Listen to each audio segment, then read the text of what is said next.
Hello students, literature के एक और लेसन में आपका स्वागत है। And in this lesson we are going to study our new chapter that is Candida by George Bernard Shaw. तो बीए सेकेंड ईयर में ये आपको डिटेल्ड स्टडी के लिए दिया गया है। तो इसमें अपने सबसे पहले डिटेल्ड पॉइंट ऑफ व्यू से अपने इसकी स्टडी करने वाले हैं। तो आज के लेसन में हम इसका इंट्रोडक्शन देख लेते हैं। You can see on your screen a critical appreciation. Okay students, let's start. What is Candida is all about. So this is a critical commentary on the play written in 1895। तो सबसे important पहला जो हमारा point बनता है, याद रखना आपको, ये 1895 इसकी रिटन डेट है।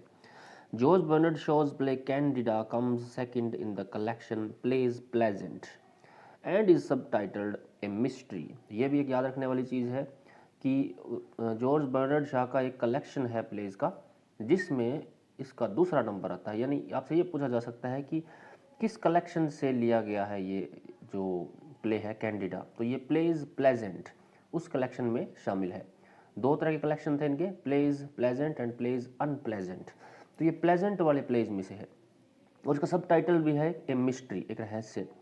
The play is often categorised as a comedy. तो कॉमेडी के रूप में इसको कैटेगराइज किया जाता है, यानी कॉमेडी प्ले है ये।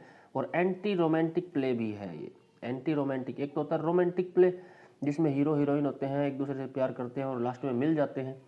और एक होता है एंटी रोमांटिक प्ले जिसमें ऐसी कोई बात नहीं होती है, हीरो हीरोइन जरूरी नहीं है कि उसमें मिल जाए, मिलते ही नहीं है और रोमांस के एलिमेंट उसमें बिल्कुल नहीं होते हैं। हालांकि रोमांटिक स्टोरी जरूर होती है थोड़ी सी, लेकिन उसका जो एंड होता है वो बिल्कुल रोमांटिक प्ले के उलट होता है, इसलिए इनको एंटी रोमांटिक प्ले बोला जाता है। तो ये एक एंटी रोमांटिक प्ले है, कॉमेडी भी है एंड ड्रामा ऑफ आइडियाज़, और ड्रामा ऑफ आइडियाज़ भी है, यानी एक विचारोत्तेजक अपने नाटक है ये। It is a common plot out of which the theme of the play is spun out. Common plot है जिसमें से थीम ली गई है। It is the story of eternal triangle that Shaw deals with in an unconventional way. और ये story है वो एक ट्रायंगल है, जैसे हमारी हिंदी फिल्मों में होता है ना, लव ट्रायंगल होता है, दो लड़के एक लड़की या दो लड़कियां एक लड़का, इस तरह से। तो यहाँ पे भी एक औरत है और दो उसके प्रेमी है, एक पति है और एक उसका प्रेमी है।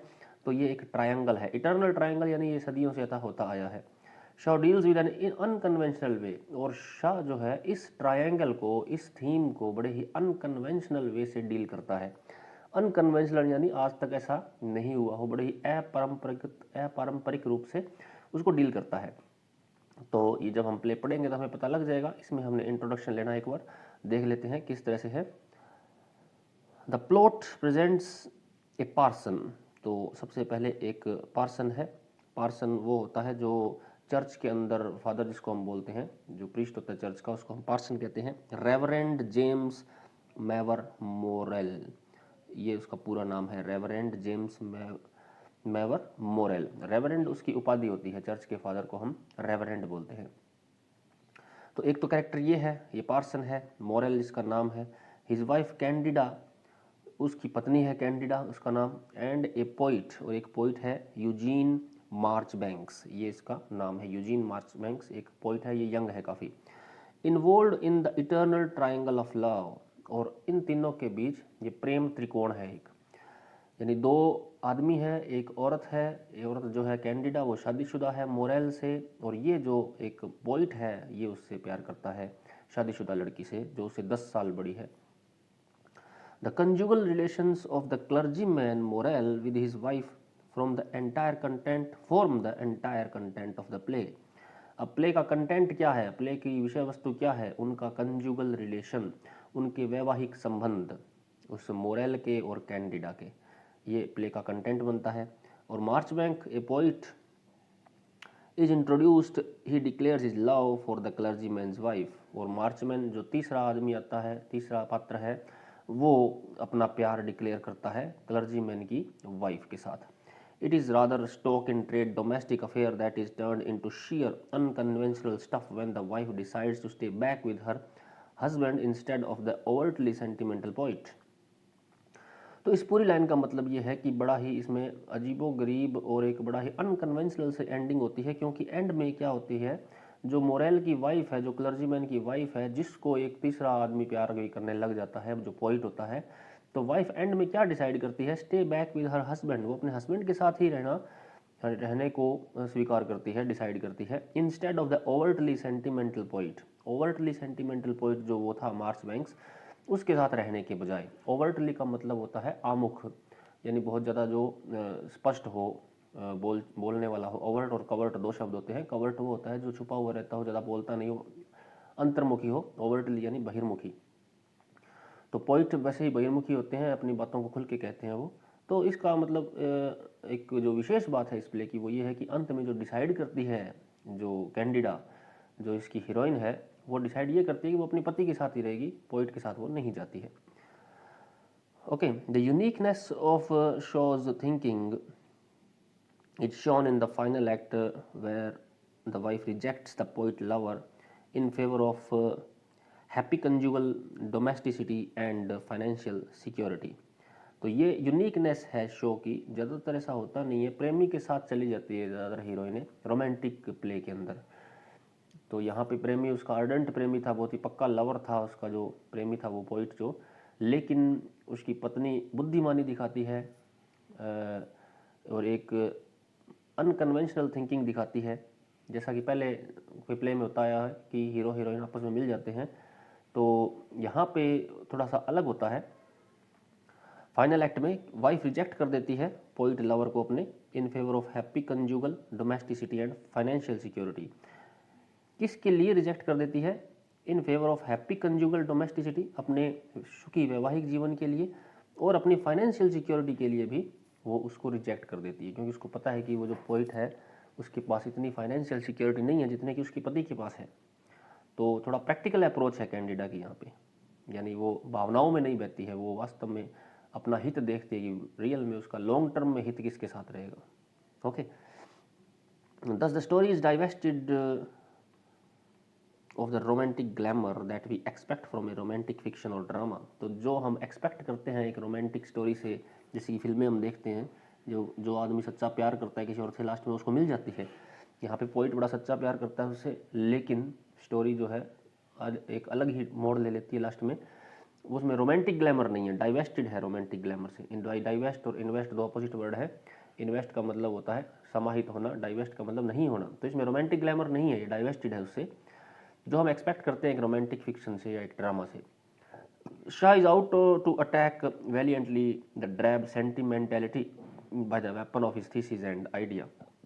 तो शो जो है इस प्ले के थ्रू अटैक करता है उन रोमांटिक सेंटिमेंटलिटीज़ को, रोमांटिक भावनाएं जो होती हैं, रोमांटिक विचार जो होते हैं। तो शाह जो है खुद भी एंटी रोमांटिक था, वो भावनाओं में बहने वाला व्यक्ति नहीं था, वो बड़ी ही ज़बरदस्त तरीके से इस प्ले के थ्रू अटैक करता है ये जो रोमांटिक फीलिंग्स होती है, जिसमें हम बह जाते हैं थोड़ी देर के लिए और बाद में पछताते हैं अपने थीसिस से और अपने आइडियाज़ के वेपन से। Shaw emerges not only as iconoclast but also a reformer. तो शो इसमें इस प्ले के थ्रू एक आइकोनोक्लास्ट के रूप में इमर्ज होते हैं।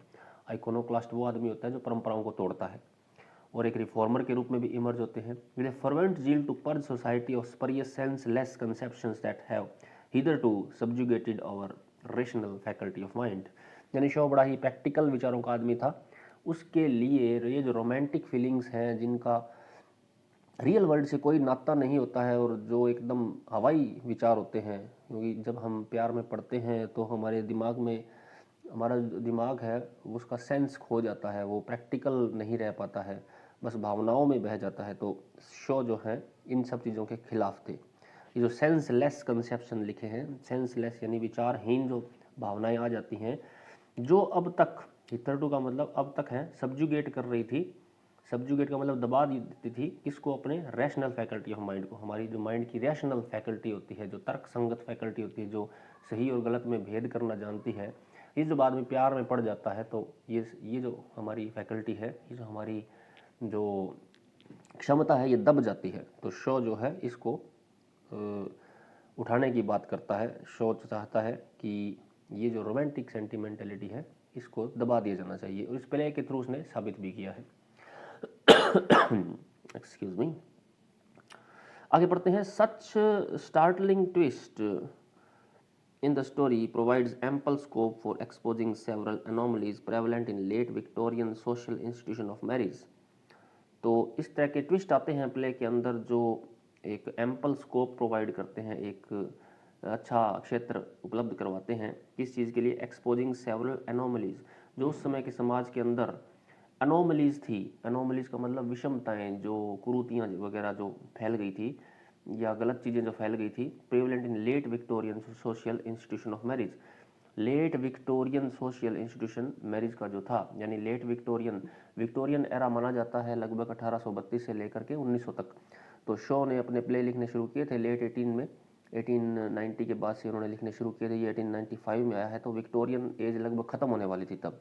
तो विक्टोरियन एज को इंग्लिश सोसाइटी में बड़ा ही एक मोरालिटी वाली एज माना जाता है। तो उस समय की जो मैरिज के जो विचार थे, उस समय की जो शादी होती थी और उसके प्रति लोगों की धारणाएं थी, उसको वो एक्सपोज करता है। We feel elated to seeing what is happening in the plot of the story. तो स्टोरी के अंदर जो कुछ भी होता है उसको देख के हमें बड़ी खुशी होती है। It is no doubt away from the idyllic charm of Shakespearean romantic comedy. और शेक्सपियर ने जैसी रोमांटिक कॉमेडी लिखी है जिसमें हीरो हीरोइन लास्ट में मिल जाते हैं, ये उसके बिल्कुल उलट है।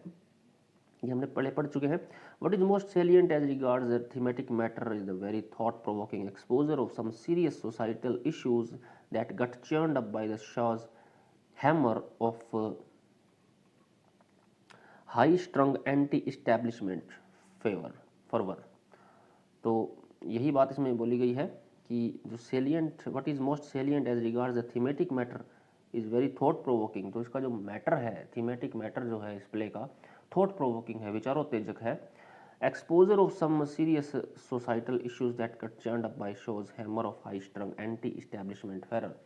और एंटी इस्टेब्लिशमेंट फर्वर जो है शो का, यानी शो जो है वो हर उस चीज़ पर क्वेश्चन उठाता है जो परंपरागत है, जिस पर बिना विचारे जिसको हम करते हैं, जिन कामों को, हर उस चीज़ पर वो सवाल उठाता है इस प्ले के माध्यम से। तो बहुत सारी चीज़ें हैं, इंडियन सोसाइटी में भी है, उस समय इंग्लिश सोसाइटी में थी कि लोग जो है बिना सोचे समझे कन्वेंशनल वे को फॉलो करते थे।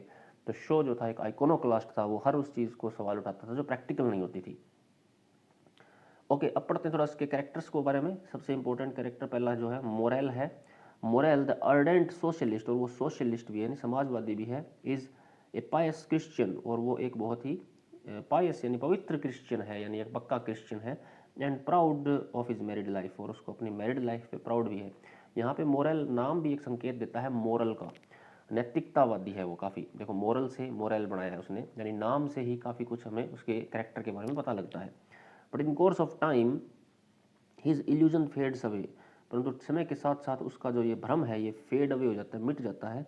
When the poet informs him about his love for Candida, जब एक पोइट, एक लड़का होता है, एक पोइट होता है, वो उसको बताता है कि वो उसकी पत्नी से प्यार करता है। देखिए कितनी बड़ी बात है कि अपने एक आदमी को जाके वो ये कहता है कि मैं उसकी बीवी से प्यार करता हूँ, और उसकी वाइफ का नाम होता है कैंडिडा। और कैंडिडा जो वर्ड है ये भी उसके वाइफ के कैरेक्टर के बारे में काफ़ी कुछ बोलता है। कैंडिड से बना है कैंडिडा। कैंडिड होता है वो आदमी जो बड़ा ही स्पष्टवादी होता है, मुखर होता है। तो उसकी वाइफ जो है कैंडिडा, उसके नाम से पता लग रहा है कि वो भी काफ़ी स्पष्टवादी है। तो such high tension in the story is handled by the dramatist in a convincing way. तो ये हाई टेंशन का पॉइंट था काफ़ी, कि एक आदमी को कोई दूसरा आदमी चल के कहे कि मैं उसकी बीवी से प्यार करता हूँ। तो ये जो थीम है, ये जो टेंशन है, बड़े ही कन्विंसिंग वे से ड्रामेटिस्ट ने डील की है, यानी शो ने बड़े ही अच्छे तरीके से डील किया है इसको। The characters are refreshingly drawn and they are different from the conventional one. और ये जो कैरेक्टर्स हैं पारंपरिक कैरेक्टर्स नहीं है। अब देखो क्या होता है ऐसी सिचुएशन में, एक आदमी क्या करता, गुस्सा करता, उसको मारता, उससे दुश्मनी मोल ले लेता, लेकिन बड़ा ही अनकन्वेंशनल वे से उसने ट्रीट किया। कैसे ट्रीट किया मोरल ने, देखते हैं। They are suggestively Christian name by dint of which we get to know the ruling temper and psychological makeup of the characters.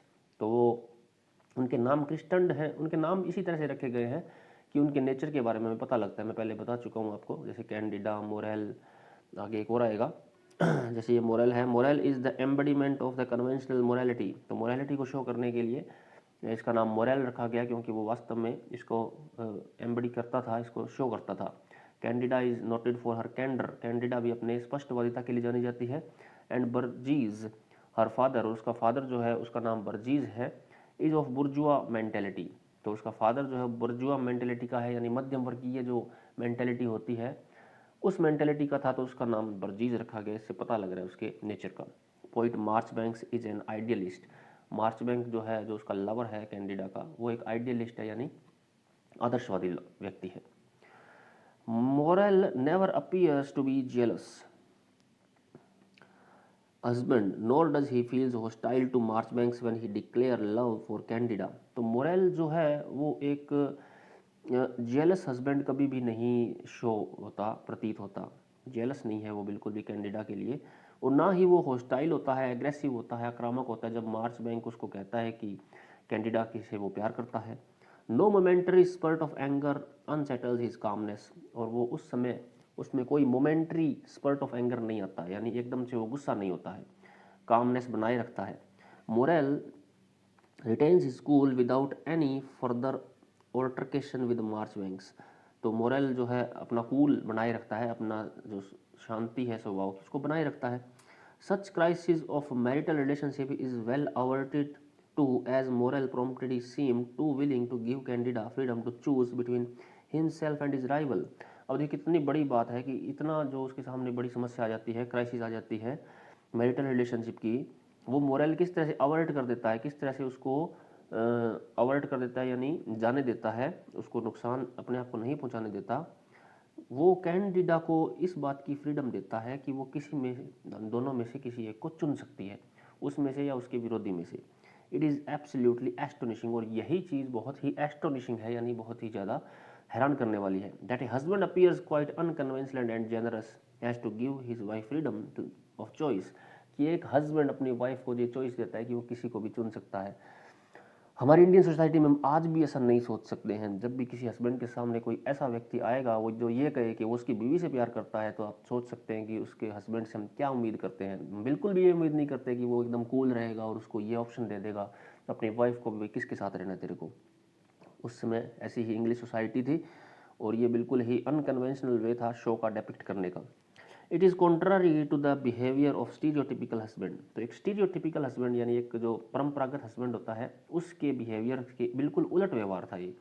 Hair it is an appeal to the intellectual stimulation on the part of the dramatist. तो ये dramatist की तरफ से एक intellectual appeal थी, एक व्यवहारिक appeal थी।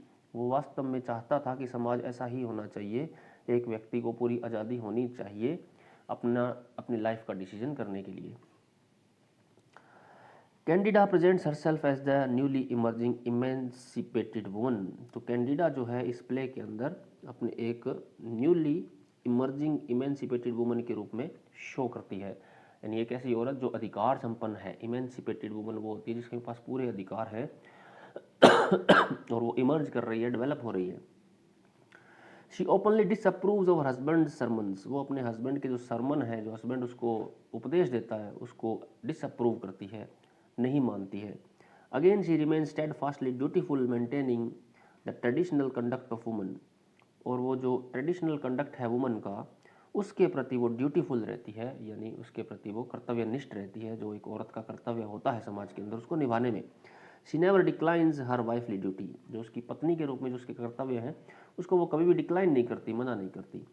मार्चबैंक्स is a fiery romantic full of compassion for Candida. और मार्चबैंक जो लड़का है जो उससे प्यार करता है वो रोमांटिक फीलिंग से फुल है, कंपैशन से फुल है कैंडिडा के लिए।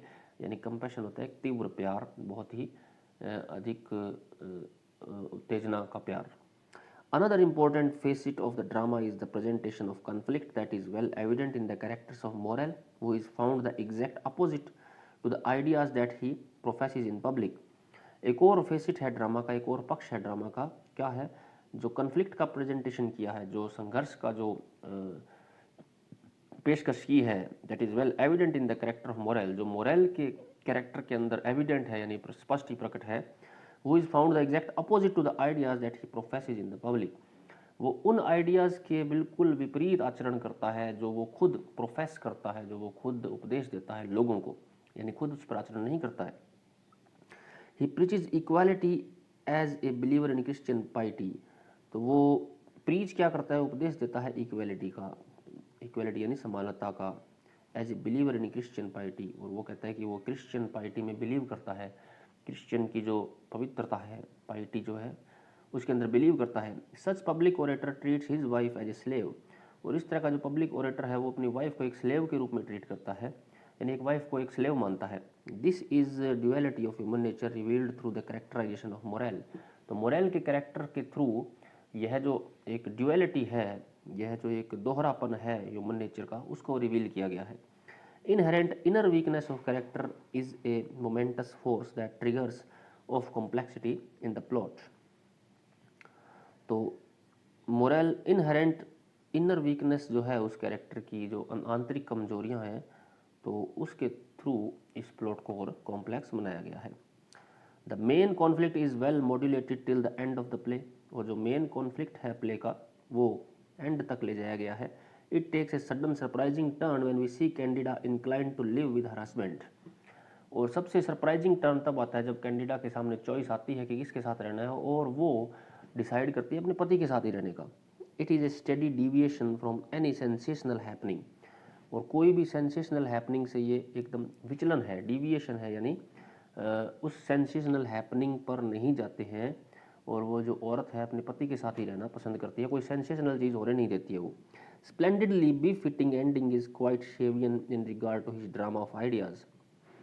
तो बिल्कुल एक शॉ के प्ले की तरह ही है ये शेवियन जो है, शॉ के प्ले को हम शेवियन कह देते हैं, Shavian place. This is new beginning for the couple but it brings out the hollowness of the idea of happiness effectively, और यह उस कपल के लिए एक नई शुरुआत होती है जब जहाँ से वो उसको मना कर देती है अपने लवर को, वहाँ से उनकी एक शादी की एक नई शुरुआत होती है। Show brings out the difference between nobility without happiness and happiness without nobility. तो शो डिफरेंस को प्रदर्शित करता है कि किस तरह से नोबिलिटी और हैप्पीनेस का रिश्ता है। नोबिलिटी विदाउट हैप्पीनेस और हैप्पीनेस विदाउट नोबिलिटी। नोबिलिटी का मतलब होता है एक अच्छी भावना,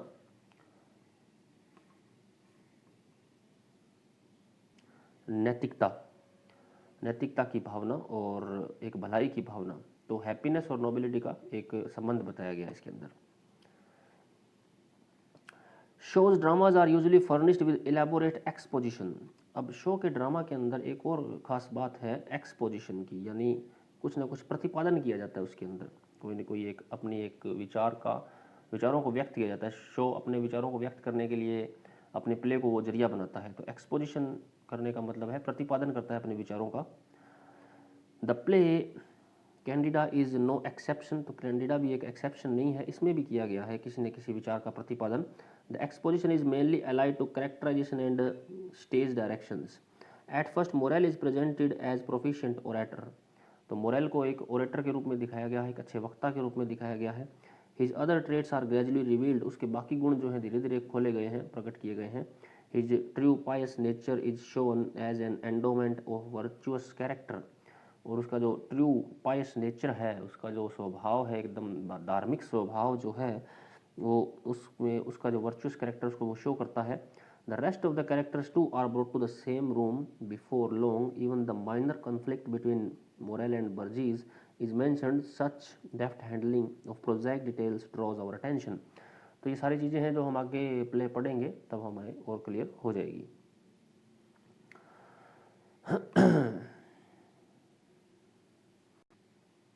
The dialogues in shows drama are essentially lively instrument for propaganda। जब हम प्ले पढ़ेंगे तो हम देखेंगे किस तरह के डायलॉग्स बोलते हैं कैरेक्टर्स, और वो जो डायलॉग्स हैं वो शो अपने लिए इस्तेमाल करता है, अपने विचारों को लोगों तक पहुंचाने के लिए इन डायलॉग्स का इस्तेमाल करता है अपने कैरेक्टर्स के through. His mastery over dialogue is evident in Candida। The sparkling wit of the dialogue imparts to the play a real charm। तो ये डायलॉग्स जो है प्ले का एक चार्म है, एक आकर्षण का केंद्र है। Shows psychological study of characters provides us with insight into human nature।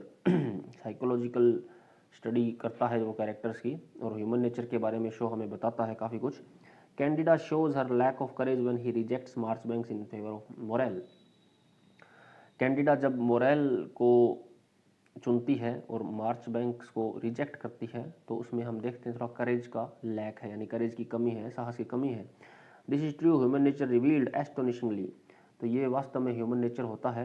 Candida is intelligent enough to decide to settle with Morell. Candida ने वहाँ भावनाओं में ना बह करके दिमाग से काम लिया और उसने डिसाइड किया मोरेल के साथ रहने के लिए, इंस्टेड ऑफ आइडियलिस्ट मार्चबैंक जो आदर्शवादी था उसके साथ रहने के बजाय। She never shows any uncontrolled passion and sentiment. तो वो भावनाओं में बहती नहीं है, अनकंट्रोल्ड पैशन नहीं शो करती है वो, ना ही सेंटिमेंट शो करती है अपने। Rash impulsiveness is hardly found in her character. तो इम्पल्सिवनेस, वो भी रैश, उसके अंदर नहीं दिखा जाता उसके कैरेक्टर के अंदर। इम्पल्सिवनेस वो होती है फीलिंग जब हम भावनाओं में बह जाते हैं और दिमाग से काम नहीं लेकर के दिल से काम लेने लग जाते हैं। The conception of love is found far divorced from bodily pleasure। तो लव का जो कंसेप्शन है वो बॉडीली प्लेजर से काफ़ी अलग दिखाया गया इसमें। It is really the intellectual aspects of love that is elevated to a higher plane. तो लव का इंटेलेक्चुअल जो एस्पेक्ट है, इंटेलेक्चुअल पक्ष जो है उसको ऊंचाई प्रदान की गई है, उसको ज़्यादा प्रमुखता दी गई है। We know how Morell and Candida lead a respectable conjugal life even though they do not stand on the same intellectual plane. हम देखते हैं प्ले के अंदर कि दोनों एक अच्छी वैवाहिक जीवन जी रहे होते हैं, मोरेल और कैंडिडा, हालांकि उनके इंटेलेक्चुअल लेवल एक जैसा नहीं है। Man is the master as it happens in Candida and woman is dependent. तो इस प्ले के अंदर मैन जो है वो मास्टर होता है और कैंडिडा जो वुमन है वो अपने पति पर डिपेंडेंट होती है। Their relationship is governed bye economic factor. और उनका जो रिलेशनशिप है वो इकोनॉमिक फैक्टर से गवर्नड है, यानी इकोनॉमिक फैक्टर के कारण ही उनका रिलेशनशिप चल रहा है। The real face of love is exposed when it comes to choosing between Morell and Eugene. अब लव एक्सपोज वहाँ हो जाता है उन दोनों का जब उसके सामने ये क्वेश्चन आता है कि यूजीन और मोरेल में से उसको किसको चुनना है, between security and freedom, between domesticity, boundless imagination. तो उसके सामने दो ऑप्शन होते हैं, यूजीन के पास जाएगी तो उसको फ्रीडम होगी और अपनी इच्छा से जीवन वो जी सकेगी, लेकिन वहाँ सिक्योरिटी नहीं होगी। मोरेल के पास जाएगी तो सिक्योरिटी होगी उसके पास। Okay. Shaw shatters the established belief that woman would always prefer the stronger man. तो शो इस इस्टेब्लिश्ड बिलीफ को, इस परंपरागत विचार को शैटर कर देता है, तोड़ देता है कि औरत हमेशा एक स्ट्रोंगर मैन को प्रेफर करती है, यानी एक मजबूत आदमी को। Rather as it appears in the play woman chooses the more secure and stable life offered by Morell. परंतु इस प्ले में शो ये दिखाता है कि औरत जो है हमेशा एक सिक्योर और स्टेबल लाइफ को प्रेफर करती है, ना कि एक स्ट्रोंगर मैन को या एक ऐसे आदमी को जो अपना प्यार ज़्यादा प्रदर्शित करता हो। यानी हम भी अपनी इमेजिनेशन में ये सोचते हैं कि प्यार ही सब कुछ है और औरतें या आदमी जो भी है बस प्यार ही देखते हैं, लेकिन रियलिटी के जब धरातल पर आते हैं तो हम पाते हैं कि वास्तव में प्यार ही सब कुछ नहीं होता है। एक सिक्योरिटी, एक इकोनॉमिक सिक्योरिटी, एक इज्जत, प्रतिष्ठा, रेपुटेशन, ये सब देखी जाती है और यही चीज़ें वास्तव में मायने रखती हैं। तो यहाँ पे कैंडिडा इस चीज़ को इस्टेब्लिश भी कर देती है, शो भी कर देती है कि प्यार सब कुछ नहीं होता है, और भी बहुत सारी चीज़ें होती हैं जिनकी हमें ज़रूरत होती है। That is what makes the play anti romantic. तो तभी हम कहते हैं इस प्ले को एंटी रोमांटिक है कि प्यार तो भले ही उसका वो नया लवर उसको ज़्यादा करता हो, लेकिन कैंडिडा लास्ट में प्रैक्टिकल सोच रखती है और अपने पति के साथ ही रहना पसंद करती है। ओके स्टूडेंट्स, ये था अपना इंट्रोडक्शन। बाद में अपने इसके एक एक कैरेक्टर्स को स्टडी करने वाले हैं, एक्सप्लेनेशन भी स्टडी करने वाले हैं।